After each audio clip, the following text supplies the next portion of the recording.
дар вилояти Суғд 4412 ҷиноят содир гардидааст. Ин рақам танҳо таҳлили 9 моҳаи соли 2021ро ифода мекунад, ки аз ин шумора 676 ҷиноятро занон содир карданд ва онро расман нозирони минтақавии милитсия ва кормандони раёсати вазорати корҳои дохилии ҷумҳурии Тоҷикистон дар вилояти Суғд ба қайд гирифтаанд. Таҳлили кормандони раёсат дар 9 моҳ нишон медиҳад, ки 15 фоизи ҷиноятро боновон содир карданд. Нигаронии кормандони мақомоти милитсия дар он аст, ки аз 4412 ҷиноят 1002 ададаш, яъне беш аз 22%-ро ҷиноят нисбати занон ташкил медиҳад.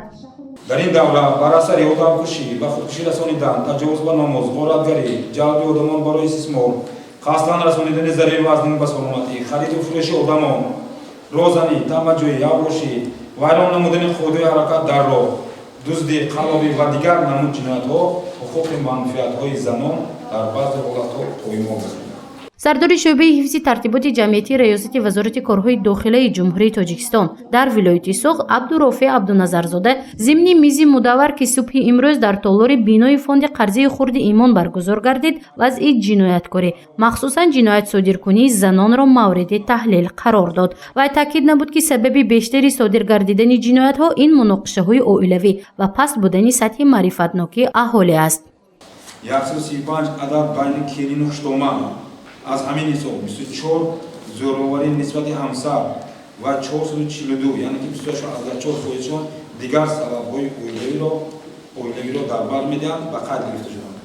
дар ҷараёни баррасии арзу шикоятҳо вобаста ба муноқишаи оилавӣ 847 қарорҳо қабул шуда муносибати оилавӣ барқарор 8 аризаҳо барои баррасӣ ба мақомотҳои дахлдор ирсол карда шуданд.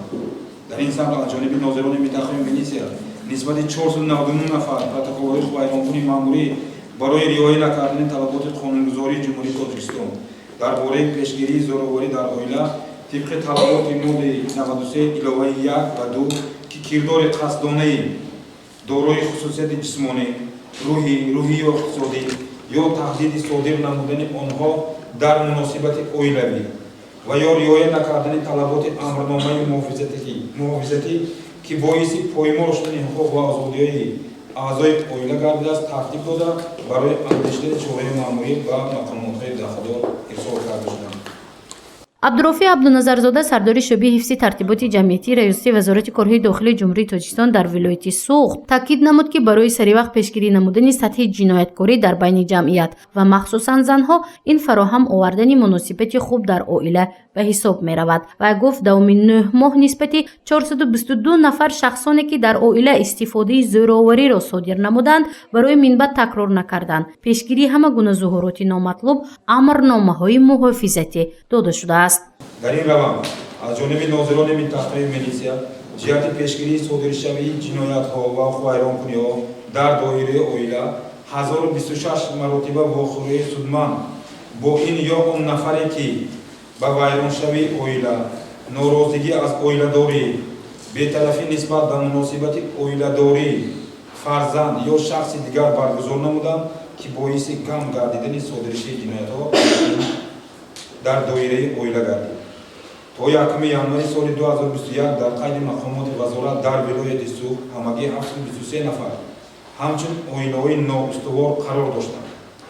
давоми 9 моҳи соли ҷорӣ 54 нафар аз қайд бароварда шуда 17 нафар ба қайди профилактикӣ боз гирифта шуданд. то ин давра дар қайди мақомот ҳамагӣ 686 оилаҳои ноустувор қарор доданд, ки нозирони минтақавии милитсия ҳама рӯза бо онҳо чорабинои профилактикӣ пешгирикунанда амалӣ намуда ҳисобанд.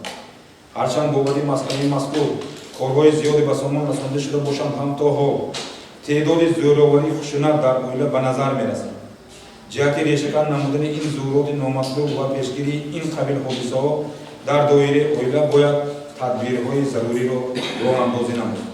ҳадаф аз таҳлили вазъи ҷинояткорӣ дар вилояти Суғд ин пешгирӣ намудани зӯроварӣ дар оила буд. зеро мизи мудаввар дар асоси барномаи тақвияти иқтидори шӯъбаҳои вазорати корҳои дохилии ҷумҳурии Тоҷикистон дар шаҳру ноҳияҳо бо кормандони милитсия барои риояи ҳуқуқҳои қонунии занон дар ҳолатҳои муноқишаи оилавӣ ва вокуниши саривақтӣ ба ҳолатҳои хушунати хонаводагӣ ва кӯшиши сӯиқасдии занон гузаронда шуд. ин барномаи нави ташкилоти ҷамъияти марказии занон гулрухсор аст, ки онро фонди Канада маблағгузорӣ мекунад.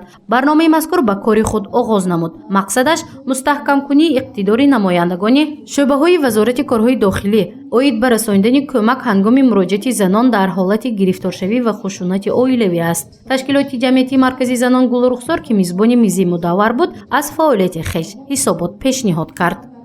шумораи муроҷиаткунандагон солҳои 2010 то 2021 ҳамагӣ 27453 муроҷиатро ташкил дод, ки аз ин соли 2020 2407 муроҷиат ва дар 9 моҳи соли 2021 2622 муроҷиат. Яъне чуноне ки мебинед, теъдоди муроҷиаткунандагон нисбат ба соли 2020 аллакай дар соли 2021 зиёд шуда истодааст. ва занон бо масъалаҳои гуногун ба мо муроҷиат мекунанд.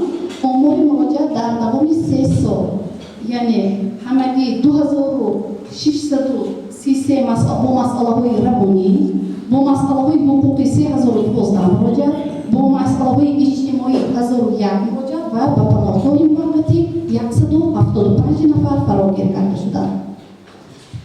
аз соли 2005 паноҳгоҳи муваққатӣ барои занон, ҷамъдидагони хушунати хонаводагӣ фаъолият менамояд, ки давоми 14 шабонарӯз барои занҳои гирифтори хушунати хонаводагӣ онҳоро фарогир карда шуда пурси реабилитатсионӣ барқароршавӣ гузаронида мешавад. ҳоло дар қароргоҳи муваққатии ташкилоти ҷамъиятии маркази занон гулрухсор 6 нафар иқомат мекунанд, ки 3 нафари онҳо зан буда, 3 нафари дигар кӯдак мебошанд. ин гурӯҳ низ ба хушунати хонаводагӣ дучор гардиданд. пешгирии хушунати оилавиро ба ҷуз аз намояндагони ташкилот, кормандони мақомоти милитсия, инчунин намояндагони кумитаи кор бо занон ва оилаи мақомоти иҷроии ҳокимияти давлатии вилояти Суғд баррасӣ карданд. яке аз зуҳуроти манфие ки муносибатҳои фард, оила ва ҷомеаро вайрон карда истодааст, хушунат ва ё зӯроварӣ дар оила ба шумор меравад. бо мақсади пешгирии ин ҳодиса, ҷиҳати иҷрои қонуни ҷумҳурии Тоҷикистон дар бораи пешгирии зӯроварӣ дар оила аз 19 марти соли 2013 таҳти рақами 954 барномаи давлатӣ оид ба пешгирии зӯроварӣ дар оила дар ҷумҳурии Тоҷикистон барои солҳои 2014-2023 ва нақшаи амали он қарори ҳукумати ҷумҳурии Тоҷикистон аз 3 майи соли 2014 таҳти рақами 229 қарори раиси вилояти Суғд аз 3 сентябри соли 2014 таҳти рақами 383 дар бораи тадбирҳои амалӣ намудани барномаи давлатӣ оид ба пешгирии зӯроварӣ дар ҷумҳурии Тоҷикистон барои солҳои 2014-2023 баҳри баландбардоштани тарбияи ҳуқуқии шаҳрвандон, ба хусус тарбия ва ҳифзи ҳуқуқҳои занону духтарон аз гурӯҳи ниёзманди аҳолӣ корҳои зиёдеро ба анҷом расонида шуд.